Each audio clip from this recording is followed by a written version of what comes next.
as you can see, the Jetta's back for week 2. The reason why it's back is the turbo actuator we did not replace on the last deal, and I think this is still an issue we're having with the car. Over the course of the past week, I've decided to put a little bit of time into the car.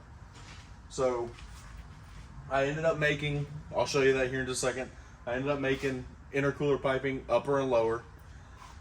The front tires were rubbing, so I just cut the wheel wells out bigger and moved our fender flares up. So our wheel well is now much larger and I do not rub at all anymore. On the rear, all I did was undo the fender flares, move them up, and re-screw them back into the car. But that's not all we're doing, is just putting on a turbo actuator this go around. I'll show you a little bit what's going on up there, but we're putting a stack on it. Not through the hood, not gonna be visible, but we're gonna put this under the car. Because everybody's gotta have a toy. Everybody has to have a toy. You've got hot rods that you got, you know, you kind of have a rule book on how you build a classic car. Yeah, there's no rules, but there's some things you just don't do. And then I've got a diesel truck, a dually, but I don't want to put a stack in the bed. I don't want to cut a hole in it. This is the toy. This is the one you play with. This is the one that doesn't matter. That you can sawzall your wheel wells opening, wheel well openings bigger. That you can put an 8-inch diesel stack on. So this is gonna go back here. Let's do a little side-by-side comparison here. Let's do it before and with.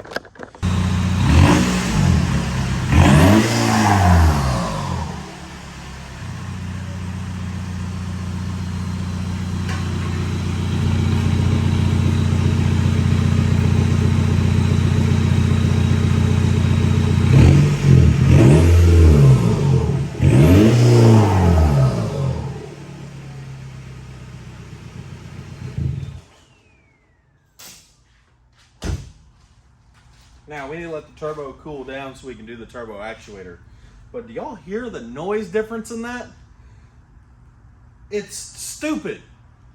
And we're gonna do it. So while that cools down in the front here, I'll show you what we did over the course of the week.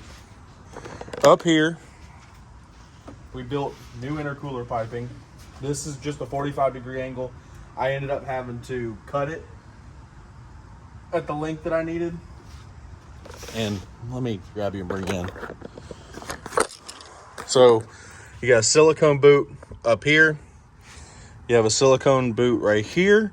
There's another piece of metal piping going into a silicone boot right there. It's pretty much straight touching each other, but I'm just showing you so that way if anybody's wanting to build this, this is basically what you're gonna have to do. And the easy part's the top. The hard part's the bottom.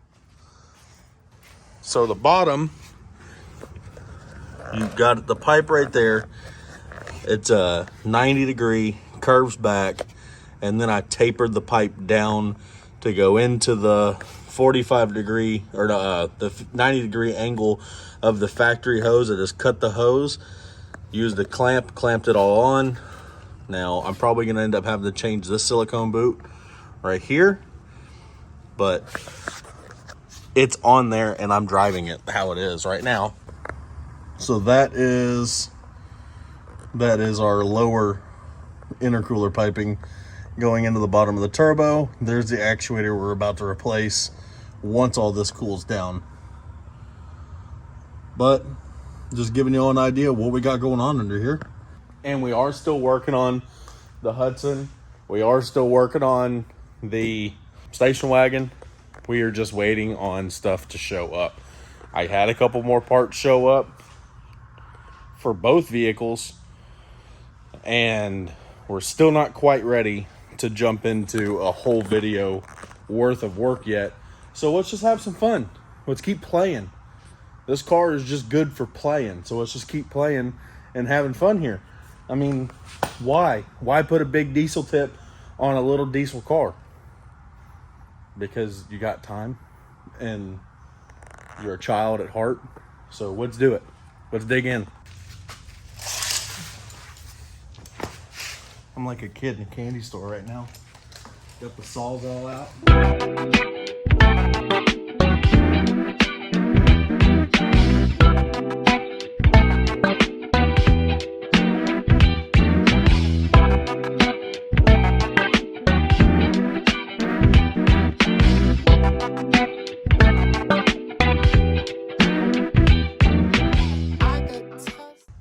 So we just got the tip off. And the reason why we need this tip is this is already 2.5 inch to 4 inch. And this is a 4 inch exhaust here. I need this to be our reducer right here. So 2.5 inch inlet here going to 4 inch there. Now we can cut this to whatever length we need. We can cut that down as well.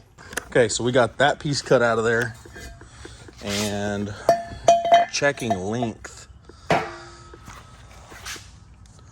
Where's our tip? Right here. Oh yeah, lengthwise, well, I think we're good. So now,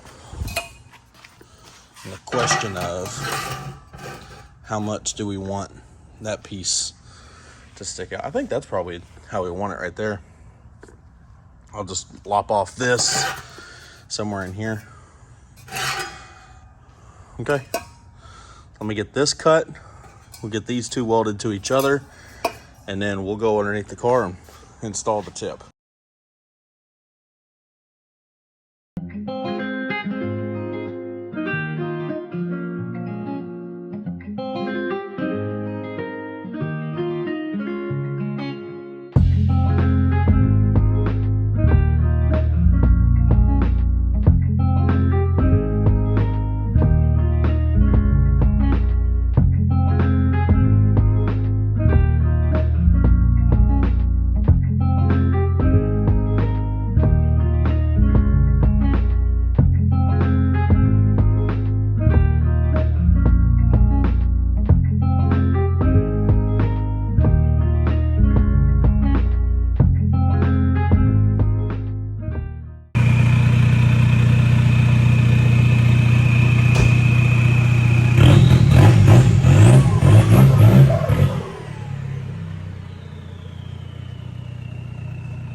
Okay, all right. I guess we're not gonna use that street light that I just purposely stood underneath for this video. Anyway, I'm having my wife drive it around because I just drove it around in about 6 circles and I'm having too much fun. So I'm gonna let her play with it for a second and we can video and watch. So y'all take a listen.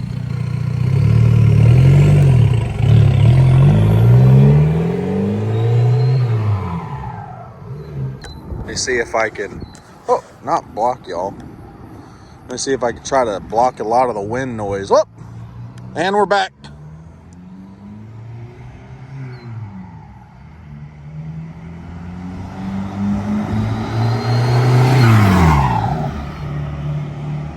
This thing sounds insane. I love it so much. It literally doesn't even sound like a car. It sounds like a little pickup truck. Like a 4BT Cummins or something like that.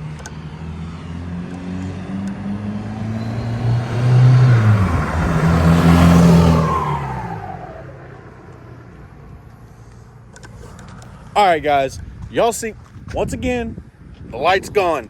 But anyway, y'all see what I'm doing. Y'all have to go get you a toy. If you don't have a toy to run around with, if you don't have something to play, and just have fun, you need to pick you up something. It could be a little Volkswagen ALH motor. It could be freaking Toyota Yaris. I don't care what it is. You need to go get you some kind of toy and have fun with it and get out here. Yes, building hot rods is the crap, but man, whenever you got something you don't care about and you can just hang a big old giant diesel tip off of it and have fun, there ain't nothing else better than that. All right, guys, next week we're back to hot rodding because everything will be here. So we'll see y'all then.